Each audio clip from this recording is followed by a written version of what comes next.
Welcome to Design Your CEO Life. I'm your host, Shay Cannon. I have designed my CEO life to live and work my business from anywhere in the world. I started this journey in Belize, lived in Mexico for 3 years before going to Buenos Aires, Argentina for a year and a half, and coming back to my favorite little beach town of Playa del Carmen, Mexico. I am truly living my best life just 3 blocks from the Caribbean Sea. But soon I start a year-long tour of Southeast Asia. Exciting, right? Thank you for joining me as I share conversation and stories and strategies to help you to design your CEO life. This is season 3. I am so proud of the work we've done together in the first 2 seasons. Season 1, it was bold and unfiltered and packed with freedom focused mindset shifts to see a mix of my personal storytelling, mindset reframes, and no nonsense real talk about CEO life behind just business, or should I say beyond just business. Season 2 was a more intentional, strategic feel. It was still about freedom and mindset, but with a deeper focus on alignment and redefining success and creating a life that flows rather than just grinding. I've been told that season 2 was kind of a master class in designing a fulfilling life. I tied together business, mindset, and lifestyle. So if I had to compare, there was a strong evolution from seasons 1, kind of break the mold, reclaim your time energy, into more of a design, a fulfilling, sustainable life and business vibe in season 2. If you're new here, go back and check out past season episodes. We've been building up to this season 3 of Design Your CEO Life, and it is the next level. No fluff, no waiting, just radical ownership of unapologetic action. So, this season, we get into it. This is episode 1. Ain't nobody coming. Save yourself. Let's get into it. This show is my way of being of service. It's my way of being intentional about the things that help you to design your CEO life. And that's why I named the show that, because I hear so many people, especially other women, tell me that they wish their life was, like some aspect of my life. Maybe they want to be a bolder person. Maybe they are they want to make hard decisions easier to achieve their goals. And of course, there's the living anywhere in the world part, right? But I want to show others that you can have what I have. Better yet, you can have what you want. And it doesn't have to look like anything that I have. But the hard truth is no one, and I mean absolutely no one, is coming to save you. You'll have to make it happen on your own for yourself. You can't wait on permission, luck, magic, handouts, none of that. Now, I know at your big grown age that you may think, if it was going to happen, it would have happened by now. But that's not a truth. In fact, it's a false belief. As long as you are living and breathing, you have the opportunity to steer your life in new directions.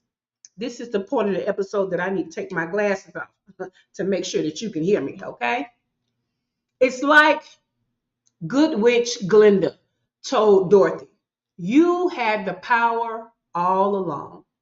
Waiting as though it will automatically happen at some point is a setup for disappointment. That disappointment you may already feel when you think over your life and the dreams you have that are unfulfilled. Stop waiting. It's a trap. Society has programmed us, right, for its best interest. That interest is that you be in a working class to keep that machine going. That's where most people need to be for the machine to work well. Working class, doing what the machine needs.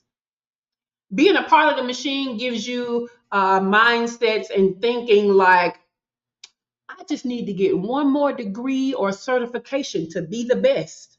Or once the timing is just perfect, I'll finally do what I want to do. What about if only insert whatever excuse that you have would change, I could really go for it now? Well, Dorothy, you can start now. You have the power to start now. You don't have to wait.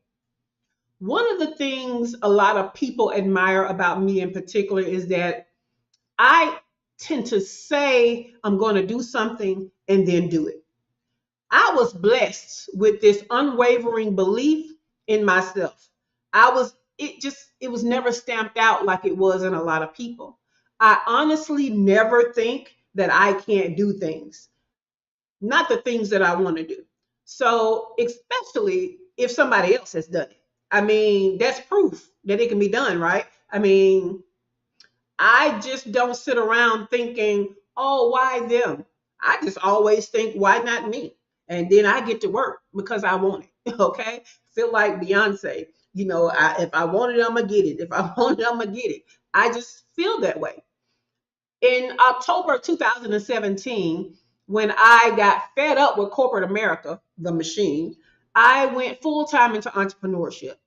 I was part of a network of people who they were doing the things that I wanted to do. I surrounded myself with people who were entrepreneurs and who were entrepreneurs full time. I invested in the knowledge and I bet on myself. Others have done it. So again, that's proof. Why wouldn't I think that I couldn't do it too? Now, in August of 2018, I went a step further because when I realized I had successfully built a location independent business, I decided instead of downsizing to a smaller house in my same city, in my same state, even in my same country, that I could live anywhere in the world. That was August. And by September 1st, I was on a plane on the way to live in Belize. If I want it, I can have it. The final result may be a wait, but there is absolutely no reason to wait on beginning the journey. The sooner you start, the sooner you have what you want. So a lot of people build this aesthetic of success around their life, right? What I mean by that is it's almost like they apply some kind of fancy branding to their life, make you see what they want you to see. They curate their social feeds and, they just create an impressive, from the outside looking in view of their lives. But behind the scenes, they're miserable, stuck, trapped, because the real flex is not making your life seem good. It is designing a life that actually feels good to you. The answer that you have to, the answer is that you have to take ownership of your destiny. No excuses. Your business, your time, your energy, your life, it's all your responsibility. Waiting for it to happen without your effort is how you stay stuck. You are the architect. So you get to design this thing we call life. Everything you do, everything you decide, everything you think is either going to take you closer or farther away from the life that you want. That's the simple but grand power that we all have over our own lives. The misconception is that only big actions result in big changes. And I would offer that a big mindset shift to make smaller changes more often has a monster of an impact. If you started your journey with things as small as understanding that your time is a hugely valuable currency and how you spend it, it either keeps you stuck, moves you backwards, or moves you forward. Isn't that powerful? Have you ever thought about your time like that? What about your energy? Your energy is a generator of motion. The thoughts you have, the people around you, and the frequencies created all around you all impact the speed and quality of your motion. So, being intentional with your time and your energy are small shifts that can have huge results. You know, last season, I ended every episode with homework. This season, I'm going to have actionable steps for you, but this time it's a bit more serious. This season, it won't be homework, it will be a challenge.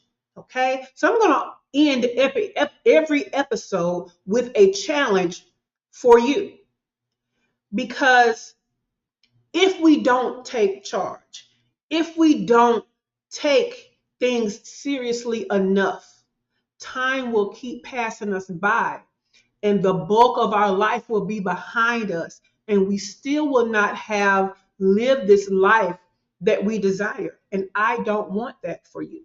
I don't want you or anybody else to look at me in my life and say, oh, that is so cool. I wish I could do that.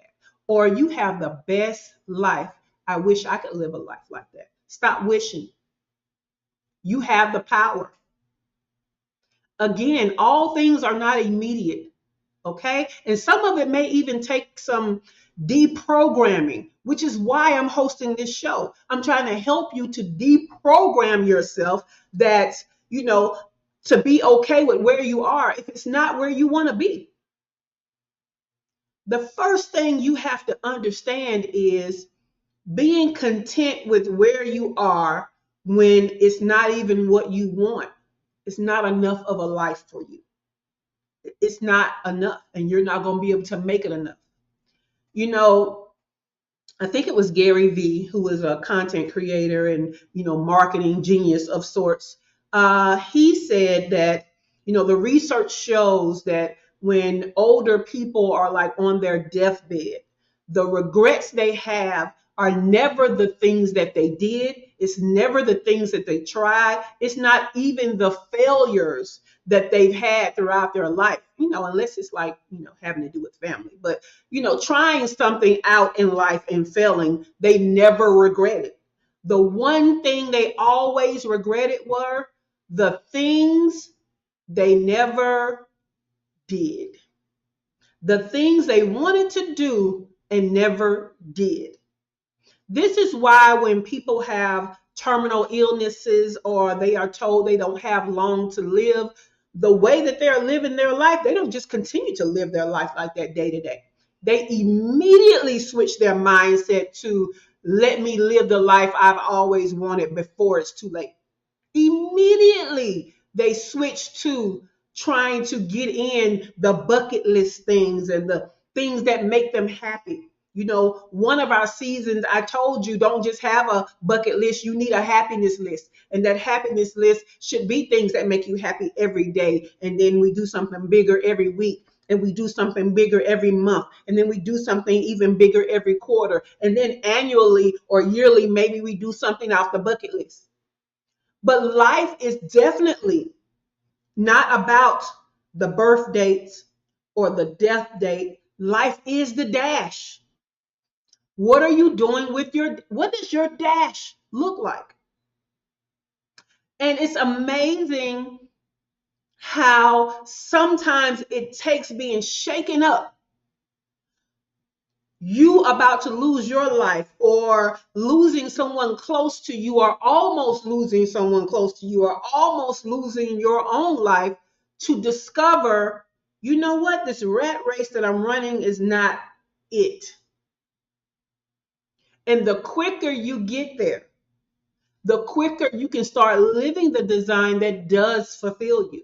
Start living the life that does make you happy, that makes life worth living. Because let me tell you that waking up, going to a 9 to 5, coming home, cleaning, cooking, taking care of other people, that is not a life for the average person. If you want to be a nun and dedicate a monk and do things like that, that's fine. That's what they do. They have their own journey. But if you haven't chosen that type of sacrificial journey as that is your desire for your life, then you need to take a moment and start thinking about the ways in which you are caught up in other flows and you are being directed here and there, and other people are getting the benefit of your life more so than you. Because, see, that's what people pleasing is, giving other people the benefit of your life. Because no matter what religion you have, all we know for sure is we get one. We don't necessarily know what's going to happen after. So the goal is to live this one to the fullest. Live this life in a way that makes you happy and fills your cup and all the things. Because we don't know if we get another. And if we waste this one, we wasted a lot. I don't know anything more valuable than your life. I just don't. And I need you to start looking at life as seriously as you need to reinterpret decisions and how time is spent and the energy that you are surrounded by and that you generate. Because these are the things that make intentional strides towards what we want. We are human and we're going to be imperfect, but being imperfect does not mean we cannot be in happiness. We cannot experience more fulfillment than not. You just have to make a decision that that's what you want in life, and that you're not going to continue to live a life that doesn't include those things, because it's time out. Gen X and, boomers and, God, I remember when we talked about the millennials coming up because they were young and teenage. Millennials have children now. Time is passing. Each moment we're getting older, and each moment that passes is another opportunity that we could be happy, happier, more fulfilled. Why isn't that the target? Why isn't that the aim? Not to just survive. There is a huge difference between surviving and thriving. I want you to thrive. I've dedicated myself to thriving. I am so in tune with my happiness that I can feel it when I'm headed towards what I call a funk, which is really complacency. And, every day is just, folding into another day. That's when I know I need to switch it up. This is why I'm about to go on a tour to Southeast Asia, because I realize I am getting too comfortable in Mexico. I love it here. I now have my Mexican residency. So I do want this to be home base, but I need to crank it up. I need to crank it up. And I understand that this environment makes it easier for me to be complacent because I've explored a lot of it already.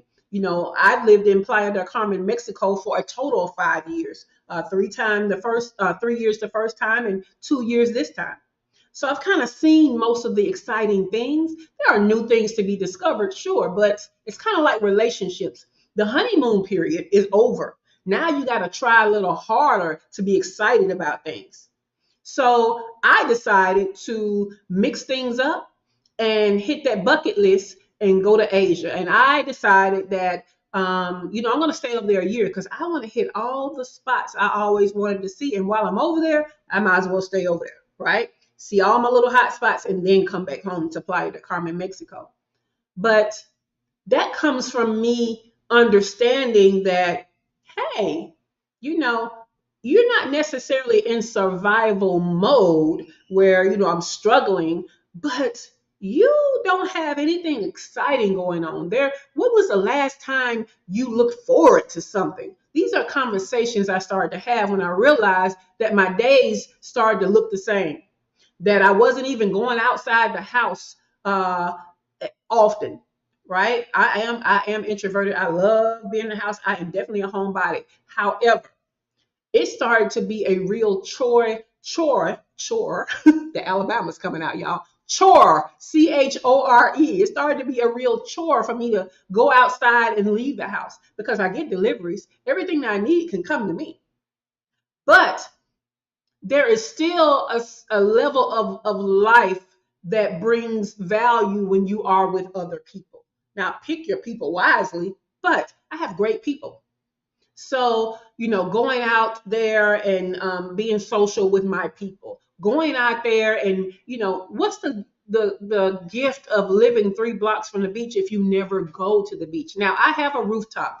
I can see the water. I see it every morning, and, it feels like a blessing every morning. However, I'm not experiencing it from the rooftop. So every now and then, I still need to go and experience it. This past weekend, I went to a birthday party that was held at a beach club, and we stayed there all day. And I enjoyed it. And I just said to myself, you need to do this more often. Why don't you do this more often? You make it a habit of living near water, and you're not even taking advantage of that.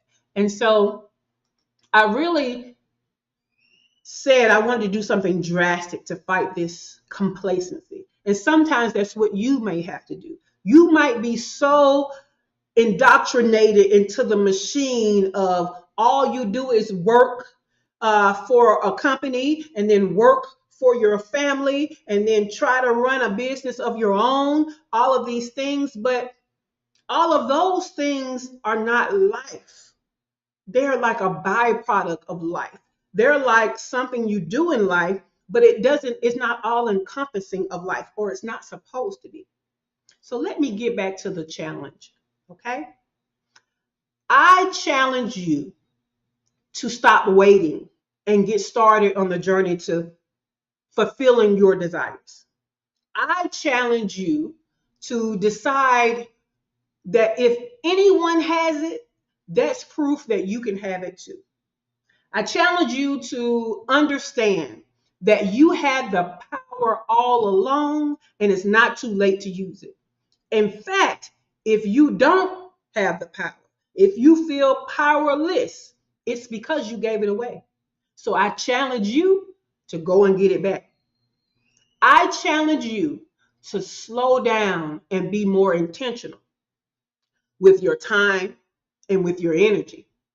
Every time you use it, that time and that energy, ask yourself, is this an expense or an output of my time and energy that will take me closer to or further away from my dreams? See, you don't need magic, a good witch, nor a great and powerful Oz.